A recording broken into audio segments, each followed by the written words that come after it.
Hello everyone, welcome to the Doubtlet. So PYQ series के second question को आज हम सॉल्व करेंगे। सबसे पहले मैं चाहूँगा कि आप स्क्रीन पर दिए गए क्वेश्चन को पढ़ें और वीडियो को पॉज करके इसको खुद अटेम्प्ट करने की कोशिश करें और अपना आंसर कमेंट बॉक्स में लिखें। एंड हम इसका जो रियल आंसर है वो इस वीडियो में सॉल्व करेंगे step by step, and at the end of video you will get कि इसका आंसर कैसे आएगा।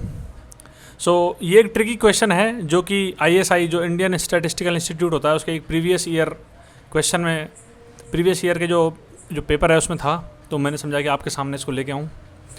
इसमें बेसिकली हमारे को यूनिट प्लेस की जो डिजिट है वो इस पर्टिकुलर सम के सॉल्व करने के बाद जो आएगी वो इन ऑप्शंस में से देखनी है और वो हमारे को बतानी है कि वो कौन सी है।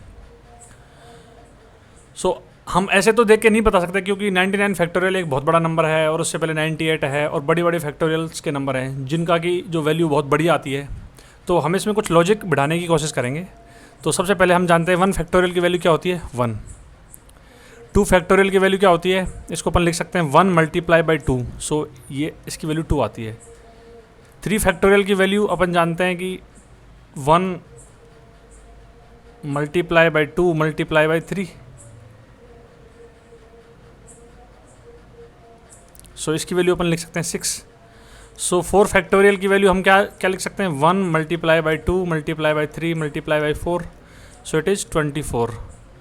नाउ 5 फैक्टोरियल की वैल्यू अगर हम लिखें तो हम क्या लिख सकते हैं, 1 multiply by 2 multiply by 3 multiply by 4 multiply by 5, so it is 120। इस तरह से 6 फैक्टोरियल की वैल्यू को हम लिखेंगे 5 फैक्टोरियल मल्टीप्लाई बाई 6, इसको अपन लिखेंगे 720। इस तरह से हम आगे की फैक्टोरियल की वैल्यू भी निकाल सकते हैं, लेकिन हम मैनुअली सबको कैलकुलेट नहीं करेंगे, हम कुछ लॉजिक इसमें बढ़ाएंगे। यहाँ पर एक बात देखिए, यहाँ पे यूनिट प्लेस के बारे में बात की गई है, तो हम जितने भी फैक्टोरियल्स हैं उनके यूनिट प्लेस को चेक करेंगे। इसका 1 है, इसका 2 है, इसका 6 है, इसका 4 है, इसका 0 है, इसका भी 0 है। और इससे आगे अगर अपन 7 फैक्टोरियल भी लिखने की कोशिश करें तो वो हो जाएगा 6 फैक्टोरियल मल्टीप्लाई बाई 7, क्योंकि 6 फैक्टोरियल में 0 है तो इसका भी एक यूनिट जो प्लेस आएगा वो 7 to 14 एंड दिस इज़ 5040, सो इसका यूनिट डिजिट भी 0 है।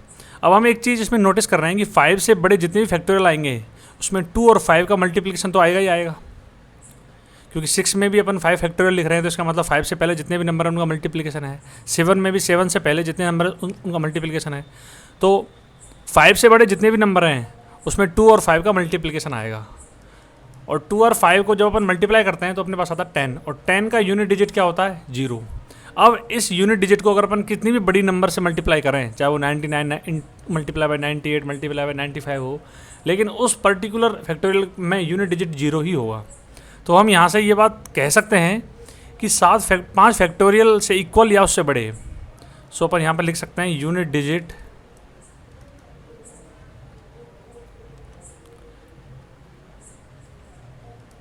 For numbers greater than equal to 5 factorial, उसमें क्या होगा, यूनिट डिजिट 0 होगा। अब सबका यूनिट डिजिट 0 है तो हम 0 को जितनी बार भी जोड़ लें 0 ही आएगा।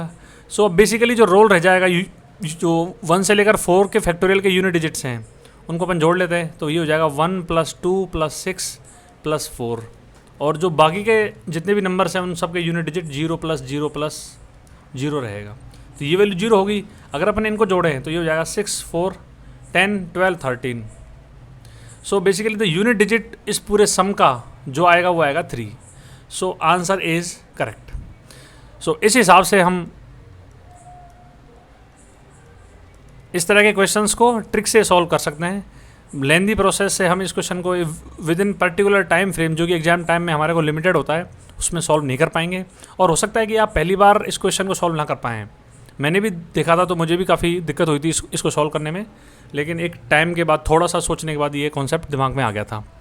तो इस तरह के क्वेश्चंस मैं आपके सामने लाता रहूँगा। इस चैनल को लाइक, शेयर एंड सब्सक्राइब कर लीजिए और अपने दोस्तों के साथ शेयर कीजिए ताकि वो लोग भी इस तरह की कुछ टिप्स एंड ट्रिक्स सीख सकें मैथमेटिक्स से रिलेटेड। कमेंट जो इस वीडियो का जो कमेंट बॉक्स है उसमें मैं अपनी वेबसाइट का लिंक दे दूँगा, वहाँ पे आप अपनी कोई भी डाउट पूछ सकते हैं। Thank you very much. So I hope you got the concept what I am trying to deliver. So if you like this video, please hit the like button below, comment on this video, give the feedback so that we can improve upon the quality and the content of the solutions and the questions that we are providing. And please share it with your friends so that they can also learn the basic concepts and give proper feedback. And in the end, if you want to ask any other doubt, then visit my website. That is, link is given below in the description, and you can also ask your doubt by posting them in the comment box below. Thank you very much.